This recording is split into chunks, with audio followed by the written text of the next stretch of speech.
안녕하세요. 오늘은 그 신라 여왕, 세 여왕 중에 마지막 진성 여왕 얘기를 해드릴 거예요. 그러니까는 선덕 여왕, 진덕 여왕, 진성 여왕, 그리고 51대 임금이라는 얘기는 뭐냐면 이 뒤에는 이제 얼마 안 남았습니다. 56대가 끝이기 때문에 그래서 여왕으로서 즉위하기도 어려웠을 거고, 그리고 저는 진성 여왕이 굉장히 좀 마음에 들거든요. 자기 선덕여왕하고는 달라요. 그러니까 선덕여왕은 굉장히 좋은 평가를 받고 있지만 실제로는 정치를 약간 잘못했었던 왕이고, 그게 세종무열왕 김춘추가 적법하지 않은 사람으로서 어떻게 보면 친위 쿠데타로서 등극을 하면서 선덕여왕을 잘 커버해 줬기 때문에 마치 굉장히 지혜로운 여왕인 것처럼 남게 됐고, 진성 여왕은 그렇게 커버해 줄 사람이 없었던 거죠. 그래서 딱 그런 거예요. 고려나 신라로 보면 선덕여왕이 누구랑 비슷하다고 생각하냐면 고려로 얘기하면 공민왕입니다.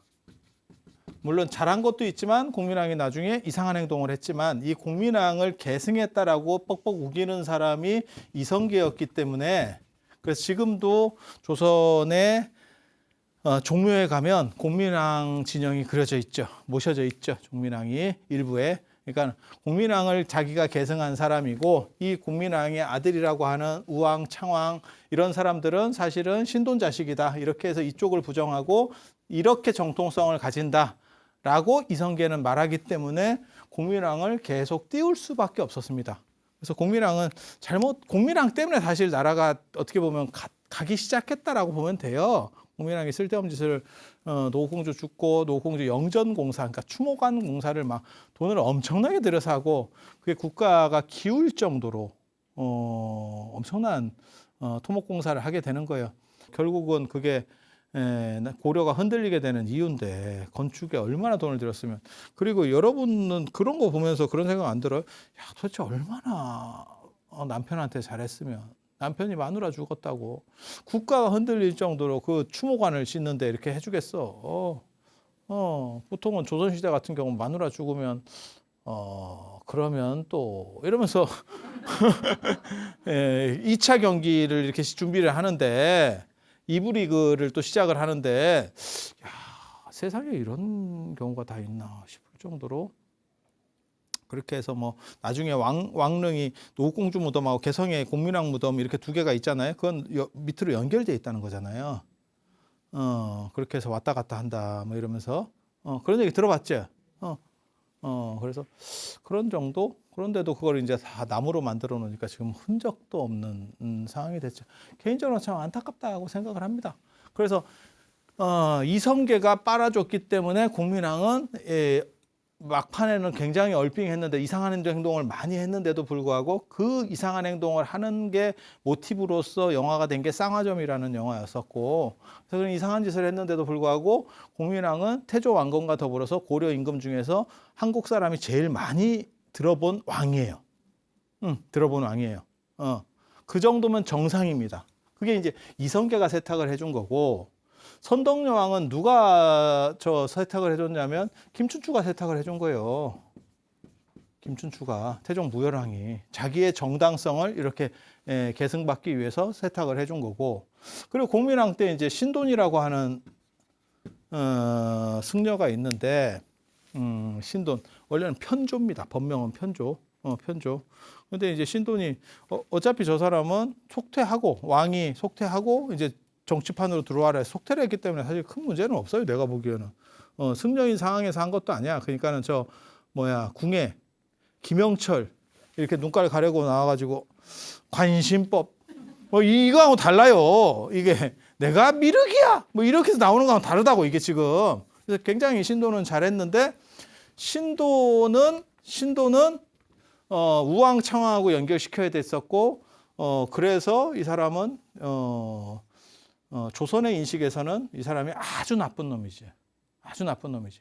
그런데 알고 보면 신돈이 신진사대부가 클 수 있도록 지원을 해준 사람이에요, 사실은. 저 사람이. 자기가 승려 출신이지만 불교 세력이 너무 강하다라고 생각을 해서 신진사대부를 키워주고 성균관을 증설해주고 했었던 사람이니까 신진사대부들이 클 수 있는 조건도 만들어줬던 게 신돈이야. 그런데도 저기서 누군가는 저 왕조가 망하는데 책임을 졌어야 되기 때문에 그 신돈한테 싹 몰려 들어가기 시작하거든요. 몰려가게 되는 거거든요. 그래서 신돈은 굉장히 나쁜 사람이 된 거고. 똑같아요. 이 신돈처럼 신원될 기회가 없었던 사람. 신원될 기회가 없었던 사람. 그게 내가 보기에는 진성령.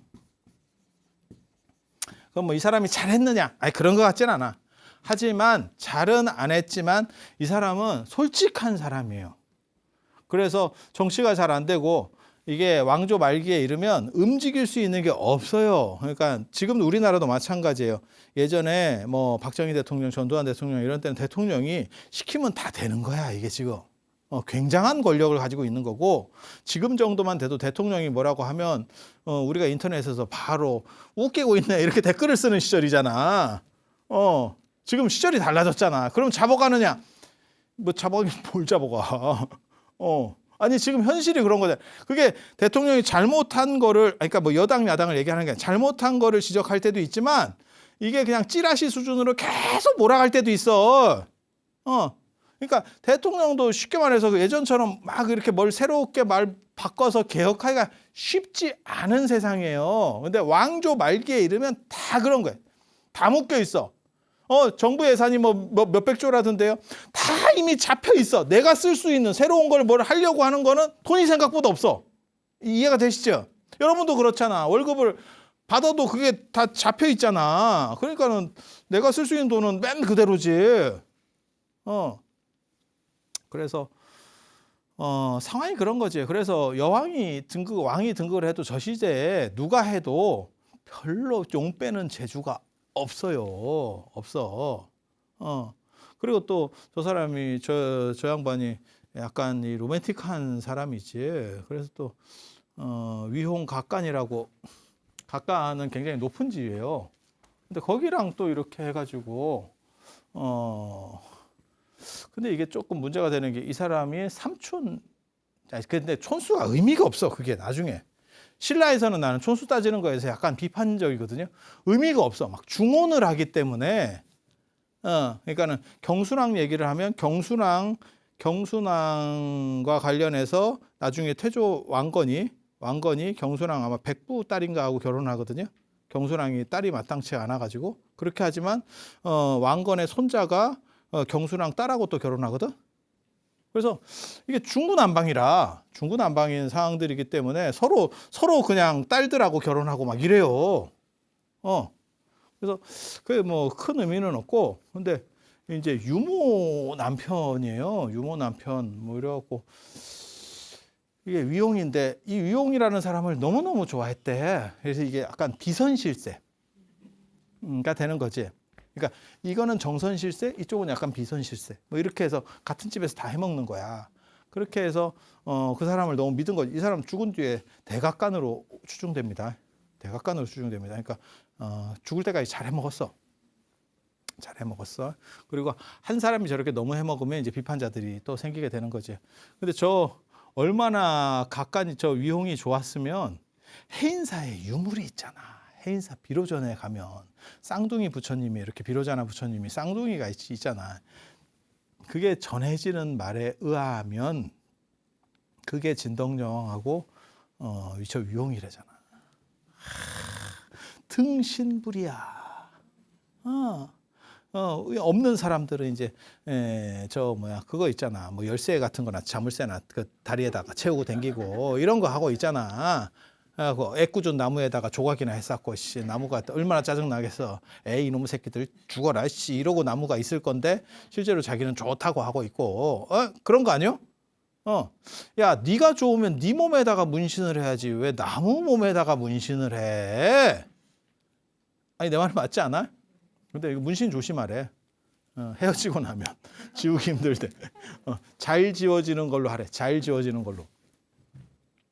그렇게 해서 거기는 등신불을 만든 거지. 등신불이 뭐냐면요.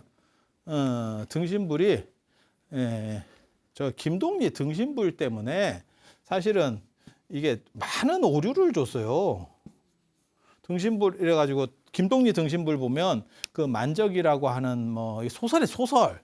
그 사람이 결국 자신을 소신공양하고 그 몸에다가 불타는 몸에다가 불을 꺼서 그걸 가지고 위에다가 뭘 이렇게 덧붙여가지고 불상을 만들었다. 그게 등신불이 아니고 그 다음에 저 막 구화산의 김지장 스님, 교각이라고도 하는 김지장 스님 이거 보면 뭐 99세에 돌아가셨는데 시체가 안 썼고 항아리에 넣어놨더니 3년 뒤에 이렇게 다시 파보니까 그대로 있어서 거기다 개금을 해서 등신불.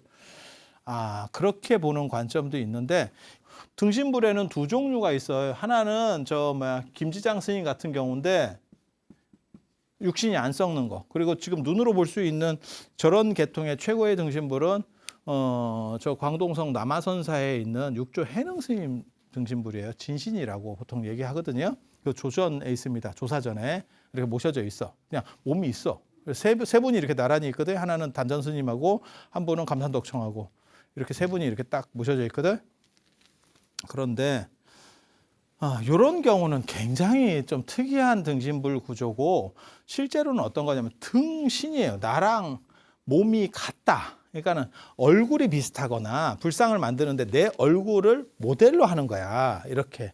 안 그러면 내 팔 길이를 맞추든지 얼굴을 맞추려면 인물이 좋아야 됩니다. 상태 안 좋은데 얼굴 맞추면 나 그런 등신불 봤어요. 옛날에. 그런 절에 내가 살았었는데 좀 상태를 봐서 맞추란 말이야. 그래서 얼굴을 그렇게 얼굴을 맞췄다라고 알려져 있는 최고의 등신불은 낙양 용문석굴에 있는 봉선사 노사나동. 그건 측천무 얼굴이에요. 측천무가 당 태종의 후비로 들어갔다가 그 아들인 당 고종 이치 눈에 들어서 이렇게 일이 벌어지는데 얼마나 이쁘면 아버지 첩을 데려다 살았겠냐고. 그래서 그 측천무 얼굴이니까 그 불상은 보면 환희심이 나지. 부처님이 상호가 좋은 게 좋은 겁니까? 기도를 열심히 하면 되지. 달라. 내가 선생님하고 결혼할 건 아니지만 선생님이 이쁜 선생님이 가르쳐주면 귀에 좀 더 잘 들어와. 그거랑 똑같은 거야. 석굴암 부처님이 왜 알아주는데? 얼짱이야. 물론 일반적 얼짱하고 달라요. 일반적인 잘생긴 거하고 불상이 잘생겼다라고 말하는 건 성스러움이 있느냐예요. 그래서 제가 그런 얘기 하잖아. 석굴암 부처님 같이 생긴 사람이 진짜 인간으로서 존재하면 진짜 이상하게 생긴 거다. 그게 미감의 차이를 얘기한다. 그러니까 성스러운 미감이냐 속된 미감이냐에 대한 차이가 있는 거다. 그러니까 우리가 지금 생각하는 꽃미남이 부처님이 돼야 되느냐 그 얘기를 하는 건 아니에요. 그래서 약간 달라. 그래서 그거 보면 등신이라고 하는 거는 내 얼굴을 비슷하게 만들 수도 있고 아니면 내 신체 치수 중에 일부를 똑같이 만들어. 그러니까 내 귀가 몇 센치다 그러면 그 부처님 귀하고 센치를 맞춰버려. 팔을 맞추는 경우도 있고 발 사이즈를 맞추는 경우도 있고 그렇게. 그래서 등신이 내 몸하고 같다. 이거 같다. 이렇게 맞춰서 내 몸이 그 안에 일부가 들어있다라고 생각하는 거지. 그러면 그 부처님에게 기도를 하면 마일리지가 나에게 일부가 적립되는 구조예요. 배당을 받는 거지. 배당을. 그게 등신불이야. 등신불. 그래서 그 해인사 비로전에 가면 쌍둥이 부처님이 딱 비로자나 부처님 두 분이 있는데 그게 저 양반들이 진덕여왕하고 진성여왕하고 그 다음에 이제 저 각간 위홍하고 한 분씩 이렇게 모셨다더라라고 전해지고 있어요. 그래서 야 확실히 돈 있는 사람은 저렇게 징표를 저렇게 만드는구나. 그리고 그게 지금까지 남아서 흐르고 있다라고 하는 게 어떻게 보면 아이러니하지. 더 대단한 왕들이 만든 불상도 있었을 건데 야 어떻게 저렇게 살아남아서 저렇게 되지? 라고 생각을 해볼 수 있는 거예요. 그래서 이 진성여왕 거타지서화라거든. 두 가지가 있거든. 근데 진성여왕 때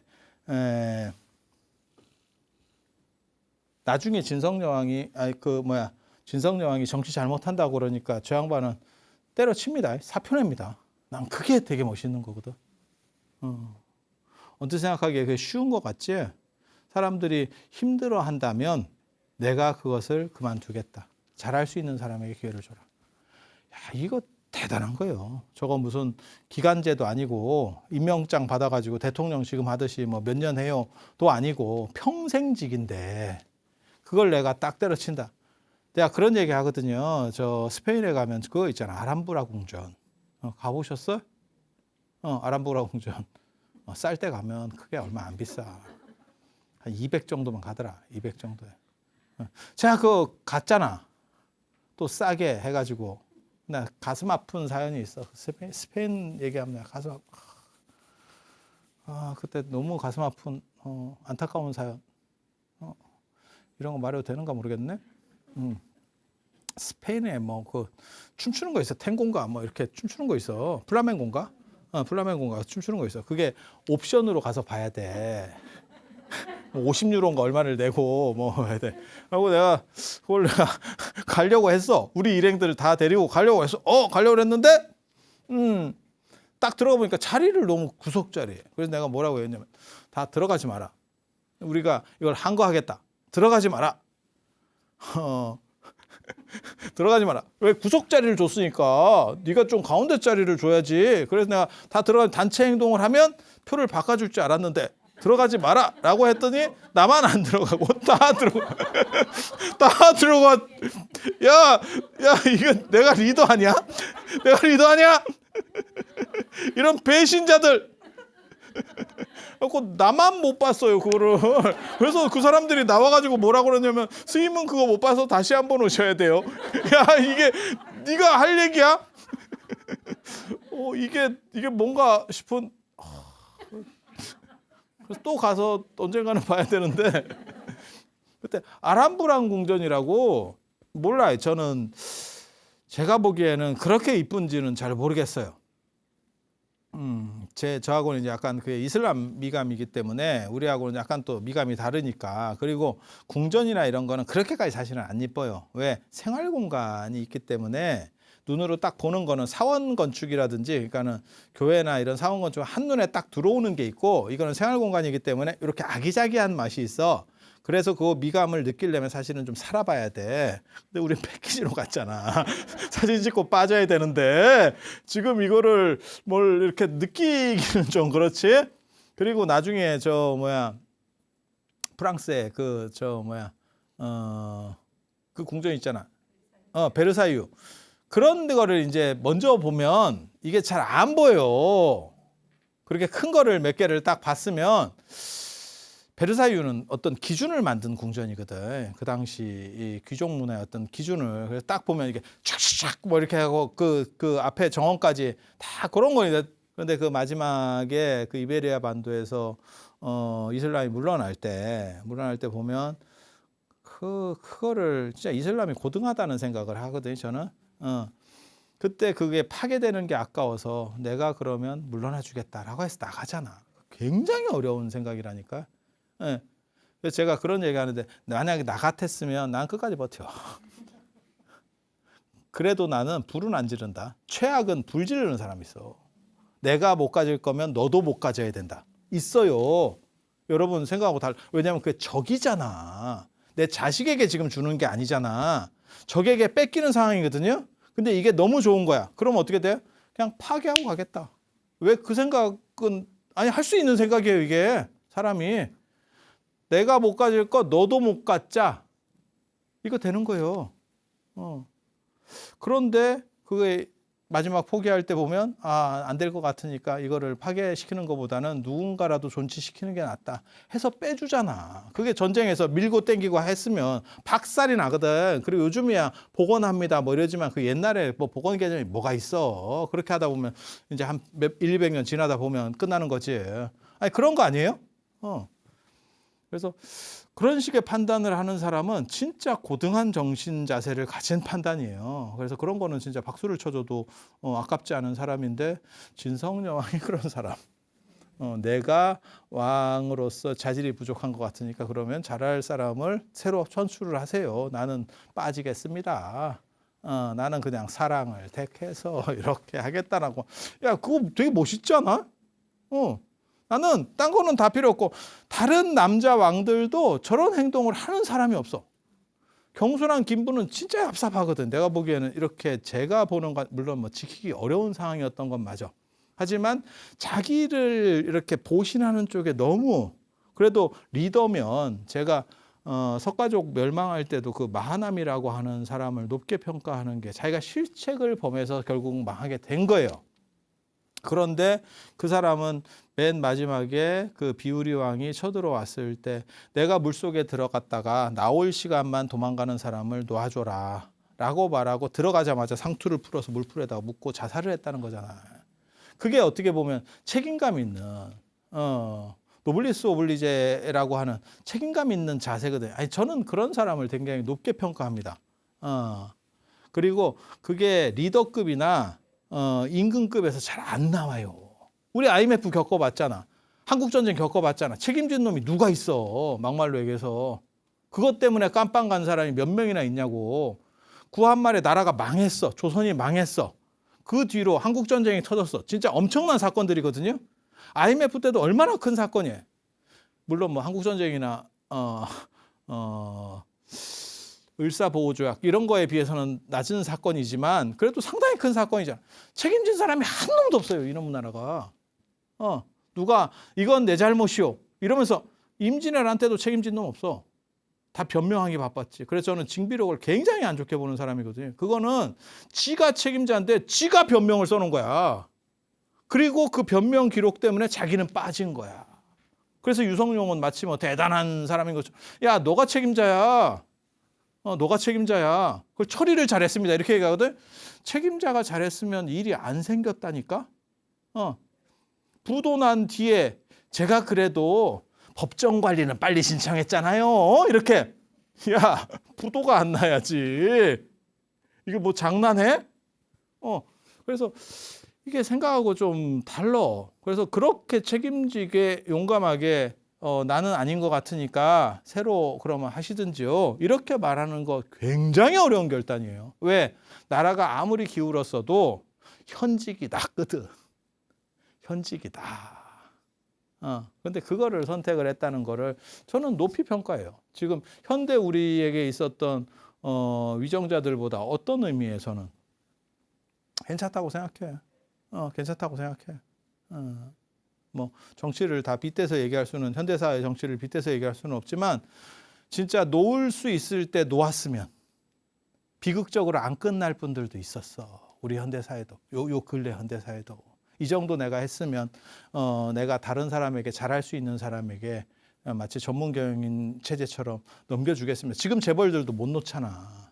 전문 경영인 체제로 넘어가야 아니지. 내 피로 넘어가야지. 정치판도 봐봐. 그러니까 맨 마지막에 비극적으로 사건들이 돌아가고 이렇게 되잖아. 그런 일들이 있잖아. 딱 어느 정도 해가지고 내가 놨으면 안 돌아가시고 뭐 이렇게 됐을 수도 있는 상황들도 있었거든. 그래서 진성여왕이 이렇게 문제가 있다라고 자꾸 몰려서 모든 사람을 이쪽에 하지만 내가 보기엔 이 뒤에 왕들이나 이런 사람들보다 훨씬 책임감 있는 자세를 취했다라고 나는 생각을 하고 이때 정치가 약간 개판이 되니까 비방글을 이렇게 노래를 지어가지고 유행을 시키는 게 있어요. 근데 그걸 다란이 같이 만들어가지고 진원 랩으로다가 만들었다는 거예요. 저 위용하고 논대요. 뭐 이런 거 아리하게 해가지고 또 이렇게 아리하게 뭐 이렇게 만들어서 이렇게 하는 거예요. 근데 그게 신라 사회에 옛날에도 있었잖아. 그게 무왕과 선화공주. 선화공주 바람났대요. 뭐 이런 거거든, 지금 그게. 그래서 그런 식으로 했는데, 그거를 이제 하도 일파만파가 되니까. 그러니까 저게 재밌는 게 다란이 같이 만들었다라고 하는 것도 재밌지. 그러니까 불교 시대니까 다란이 외우듯이 이렇게 운율을 맞춰서 뭐 이렇게 했다는 거예요. 그래서, 누군지 몰라. 그렇게 해서, 누굴 것 같냐? 이런 회의가 열렸대. 색출. 그랬더니 왕거인 아니야? 이렇게. 그런 식의 머리 굴려서 이런 작업을 할 사람은 왕거인 아니야? 이렇게 했대. 왕거인. 그래서 왕거인이 혐의를 받았대. 이 사람이 했는지 안 했는지 몰라. 정확하지 않아. 왜? 이 사람이 억울하다라고 얘기하거든. 자기가. 나는 억울하다라고 얘기하기 때문에. 내가 했는데 라고 하는 게 아니고 억울하다. 그래서 감옥에 갇혔는데 자기가 억울하다고 시를 지어요. 나는 억울해요. 이렇게 시를 지었더니 벼락이 떨어져가지고 감옥이 깨지고 왕건이 나왔다. 이게 뭔 소린가. 여기서 우리가 알 수 있는 건 뭐냐? 감옥을 튼튼하게 지어야 된다. 벼락이 떨어져서. 그래서 저런 걸 보고 무슨 생각했냐면, 조선시대에는 감옥이 좀 밑에 지하에 있었는데 지상에 있었는갑다. 그래서 조선에서는 감옥을 지하에 지었나? 벼락 떨어져서 문 깨질 일은 없잖아. 그리고 저게 조금만 잘못했으면 불 나가지고 구이가 됐을 수도 있어요. 벼락이 떨어지는 게. 근데 그 시가 남아 있어. 저 다란이도 남아 있어요. 다란이도 기록에 있는데 그냥 별로 그냥 재미없는 얘기야. 그래서 그건 안 하는데 저 시가 남아 있어. 뭐라고 쓰니까 벼락이 떨어졌냐면, 여러분도 잘 기억하세요. 이거 시를 지었는데 시가 뭐냐면 연단이 슬픈 연단이라고 하는 연나라 태자 단이에요. 연나라 왕자 단. 연나라 왕자 단이 전국시대 얘기예요. 전국시대 보면 전국칠흥이라고 추주 전국시대 할 때 한나라, 위나라, 조나라, 한이, 조, 제, 남방에 오나라, 그 다음에 동쪽에 위에 연나라, 아래쪽에 제나라, 그럼 셋, 여섯, 일곱, 이렇게 전국칠흥이라고 하는 이 연나라에 왕자 단이라는 사람이 있었어. 근데 여기 제가 아니고 여기 진나라. 근데 이때 누가 나올 때냐면 진시황 영정이라는 사람이 이제 점점 땅을 막 넓혀가고 있어. 그래서 이제 자객을 보내는 이야기가 나오거든요. 진시황 암살 사건. 이제 현가라고 하는 사람을 보내는 거고, 그게 사마천의 사기 자객열전에 나와. 자객열전 맨 마지막에 나오는 이야기인데, 그게 아마 이영걸 영화 중에 영웅이라는 영화가, 이영걸하고 저 누구야? 아무튼 중국 영화 영웅에 암살하려고 이렇게 나오는 이야기가 나오는데, 저게 그 현가 이야기를 배경 스토리로 해서 하는 거예요. 근데 결국 실패를 하는데, 근데 이 단이 현가를 보내요. 현가라고 하는 사람을 암살 걸로 보내. 그때 보검을 주고, 그 다음에 연나라의 지도를 주고, 연나라 땅을 잠식을 하거든요. 저 진시황 쪽에서 잠식을 하니까 그걸 이제 되찾으려고 아예 그냥 수장 자체를 이제 암살해서 죽여버리는 방식을 쓰는 거예요. 그래서 단순히 외국 사람이 왔을 때 만나주지 않으니까 지도를 주고 오는 거예요. 지도, 연나라 지도. 그러니까 이제 그게 이제 옛날에는 1급 정보니까 그걸 가지고 가서 이 임금을 만나면 이제 만나주는 거죠. 왜냐하면 쳐들어갈 때 굉장히 유리하니까. 그리고 연나라에 저 진시황 밑에 있다가 연나라 쪽에 귀순해 온 사람이 있대. 그러니까 진시황을 배신하고, 그 사람을 진시황이 굉장히 싫어하거든요. 그러니까 그 사람 목을 가지고 갑니다. 목을. 이게 옛날에 암살하는 거 참 되게 어려워요. 그 목도 가지고 가는 거야. 증표로 내가 이 사람 목도 가지고 왔다. 그 다음에 그 지도도 가지고 왔다. 이렇게 이제 얘기를 하는 거야. 근데 그 목을 가지고 가는데 그때 재밌어. 목을 배 갖고 가야 될 거 아니야. 목을 그냥 이렇게 끌고 갈 수는 없잖아. 그러니까 이렇게. 근데 그 사람한테 가서 얘기를 했어요. 저 단한테 그 목 좀 준비해 줄 수 있습니까? 그러니까 차마 그 말은 못 하겠다. 내가 어떻게 그 사람을 죽이겠느냐. 이러니까 직접 가서 얘기를 해요, 현가가. 진시황을 죽이기 위해서 우리가 지금 작업을 하고 있는데 네 목이 필요하다. 이러니까 그럼 내가 잘라서 주겠다. 이러면서 잘라줬대. 잘라줬대. 설마 그랬겠어. 나 그런 생각이 들지. 그냥 어떻게 자살했겠지. 이거 안 잘려요. 안 잘려. 자기가 자살을 하고 잘랐겠지. 뭐 이렇게. 그렇다 치고 그렇게 해서 그걸 들고 이제 환송회를 베푸는 거야.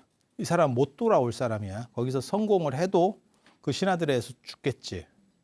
그래서 현가가 떠나려고 할 때 그 단이 자기가 시킨 사람이잖아. 이거 빈라덴이잖아. 어떻게 보면 빈라덴 지금. 요거는 그 하수인. 그렇게 해서 이 사람을 떠나면서 너무 슬픈 거예요. 그래서 슬프게 하니까 슬픈 울음을 우니까 다시 이제 못 보겠다 이러면 슬퍼하니까 백홍관일이라고 하는 현상이 일어나요. 흰색 무지개가, 백홍이 흰 무지개라는 뜻이거든. 해를 꿰뚫었대. 태양을 꿰뚫었대. 무지개가 어떻게 태양을 꿰뚫겠어. 그런데 기상현상 중에서 이렇게 좀 해물이 비슷한 게 태양 주변으로 하면서 이렇게 실끼듯이 이렇게 하는 현상들이 가끔 나타난대. 그걸 이제 흰색 무지개가 태양을 꿰뚫었다라고 하는 표현으로 나와요. 그냥 지금 상식으로 우리가 봤을 때는 그랬을 거야. 그래서 저게 어떻게 보면 비분 관계를 나타내는 표현이거든요. 비분 관계. 스토리만 마저 얘기해 주면 결국 그 현가가 실패합니다. 현가가 이렇게 같이 옆에 쫄하고 같이 갔는데 이놈이 바들바들 떨더래. 현가는 대담한데. 진시황을 지금 만나러 왔는데 진왕정이에요. 그때는 진왕정을 만나러 왔는데 그래갖고 진시황이 저거 뭐요? 이렇게 의심을 하기 시작했다는 거거든. 그랬더니 지도 있다고. 지도 뭐라고 하면 지도를 딱 열었는데 두루마리 족자 딱 열었는데 그 맨 끝에다가 칼을 놓은 거지. 칼을 넣고 마른 거지. 그래서 딱 펼쳐갖고 딱 해서 옷을 이렇게 딱 잡고 쑤셨는데 안타깝게도 진시황이 황제 되기 전에 너무 얇은 옷을 입고 있어서 땡겼더니 옷이 찢어지면서 비 맞았대. 그래서 우리는 무슨 교훈을 여기서 이제 사람들이 무슨 생각을 하냐면 너무 웃기는 거야 이게 지금 상황이. 그래서 왜 암살에 실패했냐 여러 설들이 있는데 그 중에 하나가 뭐냐면 이놈이 쫄이서 눈치채서 그랬다도 있고 또 하나가 뭐냐면 연나라는 춥기 때문에 옷을 좀 두꺼운 거 입으니까 그걸 땡기면 이렇게 옷이 크니까 이걸 잡고 땡기면 이 사람이 딸려올 줄 알았는데 진나라 쪽은 약간 더웠기 때문에 땡기니까 옷이 찢어져 버렸다. 그래서 사람은 안 땡겨오고 옷만 땡겨가지고 일단 쑤시니까 뭐 어쩌라고 이렇게 됐다는 거예요. 그 설 중에 하나가 되게 재밌어. 그리고 또 한 가지는 뭐냐면 진시황을 죽이려는 생각이 없었을 수도 있다는 설도 있어요. 나중에 이제 그 현가열전, 자객열전에 보면 뭐라고 나오냐면 내가 실패한 이유라고 하면서 현가가 얘기하는 게 나오는데 내가 너를 사로잡으려고 해서 사로잡아서 우리가 뺏긴 땅을 돌려줘라라는 말을 듣고 싶었다라는 썰도 있어요. 썰도 있어. 아무튼 이 옷 찢어졌다는 게 되게 재밌는 거예요. 너 얇은 거 그래서 옷은 얇은 걸 입어라. 얇은 걸 입어라라고 하는 교훈. 거기서 끝난 게 아니야. 이게 옷을 당겼는데 바로 앞에서 지금 벌어지는 거야. 옷을 당겼는데 옷이 찢어지면서 이게 옷을 찌른 거야. 잘못해서 사람 몸을 찌른다는 게 옷을 찌른 거야. 그 뒤로 도망당겼대 진시황이. 현가는 짧은 칼을 들고 지도 안에 들어가야 되니까 긴 칼이 아니고 쫓아가고 그래서 그 대전에서 왔다 갔다 하고 있었대. 그런데 모든 사람이 옆에서 지켜보는데 무기 소지자가 아무도 없다는 거예요. 임금 쪽이기 때문에 무기를 아무도 못 갖고 들어온 거예요. 야, 저거 어떻게 하냐 하고 있을 때 어이가 약산 봉지를 던졌대. 그래서 이 사람이 상을 받아요. 상을 받아. 근데 칼을 가진 사람이 누가 있냐면 진시황이 칼을 갖고 있었다는 거예요. 그런데 이게 뛰면서 뽑으는데 근데 이게 제대로 된 칼이 아니고 의장용이라서 칼이 길어서 뽑으려니까 안 나오더래. 야, 이거 왜 안 뽑혀? 이러면서 계속 뛰어다니고 있는 거야. 되게 웃겨. 읽어보면 진짜 웃겨.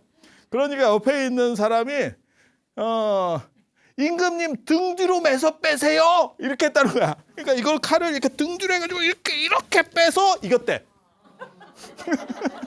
이게 무슨 개그도 아니고 이거 슬픈 일이에요. 여러분들 그렇게 생각하시면 안 돼.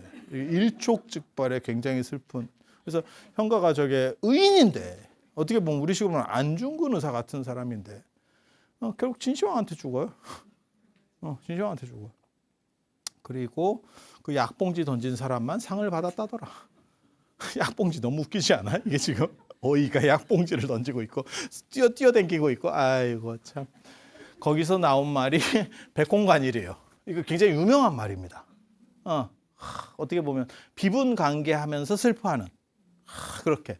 그리고 추연이라는 사람이 이게 제 나라의 오덕종시설이라고 하는 오행설을 가지고 이렇게 하는 술수가예요. 저 사람이 예, 음양가에 속하는 사람인데 저 사람이 제 나라 학자 출신인데 저 사람이 연나라 해왕이 이 사람을 감옥에 가두어서 이렇게 약간 이렇게 날리려고 한 거예요. 그러니까 나는 억울하다. 또 이렇게 또 저 감옥 안에서 막 약을 판 거예요. 그래서 슬퍼하니까 한여름에 서리가 내렸대.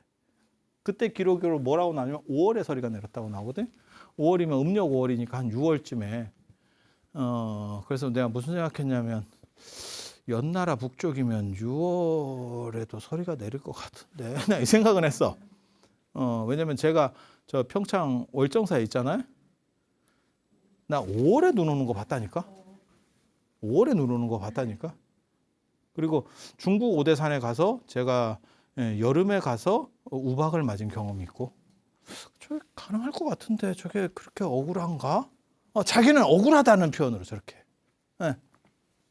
그래서 뭐가 있냐면 연나라 단이 슬픈 울음에 무지개가 하늘을 꿰뚫었고 추연이 품은 슬픔에 여름에 서리가 내렸다.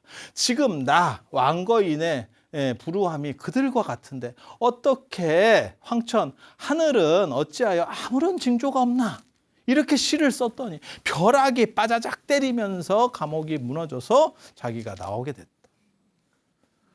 저게 왕거인의 억울함을 얘기하는 건지 정당함을 얘기하는 건지는 모르겠어요. 그러니까 나는 내가 안 해서 억울해라고 말하는 건지 내가 저런 비방의 글을 썼지만 그것은 임금을 비방하는 것은 내가 틀리게 비방한 게 아니야. 저건 왕이 잘못한 거를 나는 질책한 거야. 이 정당함을 얘기하는 건지 정확하게 잘 모르겠어. 그런데 저런 얘기를 했더니 하늘이 감동을 해서 벼락을 쳐서 저거를 해결해 줬다더라. 탈옥을 시켜줬다더라. 그래서 여러분들도 혹시 살다 보면 어떻게 될지 모르니까 저런 거를 좀 이렇게 기억해 놨다가 법에 저촉되는 일이 있으면 저 시를 외우면